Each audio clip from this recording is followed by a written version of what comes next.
கொஞ்சோண்டு பூஸ்ட திருக்கி தின்னதுக்கா எங்க அம்மா போட்டு அந்த அடி அடிச்சு விட்டாங்க. இன்னைக்கு ஃபுல்லா சாப்பிடவே மாட்டேன். எங்க அப்பா வந்து வரட்டும், வந்து கெஞ்சட்டும், அதுக்கப்புறம் தான் சமாதானதுக்கு அப்புறம் தான் சாப்பிடணும். எனக்கு மட்டும் வாழ்க்கையில ஏன் இவ்வளவு பிரச்சனைன்னு யோசிச்சேன்.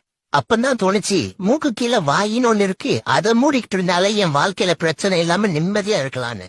எனக்கு நமக்கு இருக்கிற கஷ்டத்துக்கு 4 பேர் நமக்கு ஆறுதல் சொல்லணும். ஆனா நாமளே போய் 4 பேருக்கு ஆறுதல் சொல்லிட்டு இருப்போம்.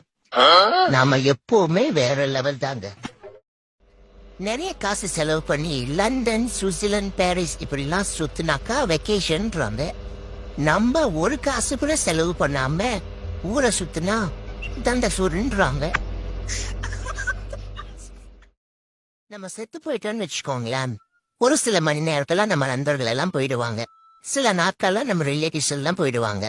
கொஞ்ச நாட்கள்ல நம்ம ஞாபகங்களையே மறந்துடுவாங்க.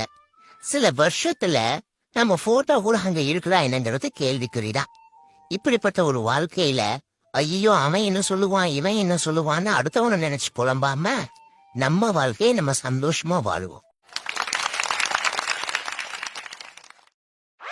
ஓம் த்ரீம் காளி சூலி சண்டா திறந்திடே. போன வாரம்லாம் வாழ்வுட சுத்தினா, இப்ப நான் மந்திரவாதின்றான்.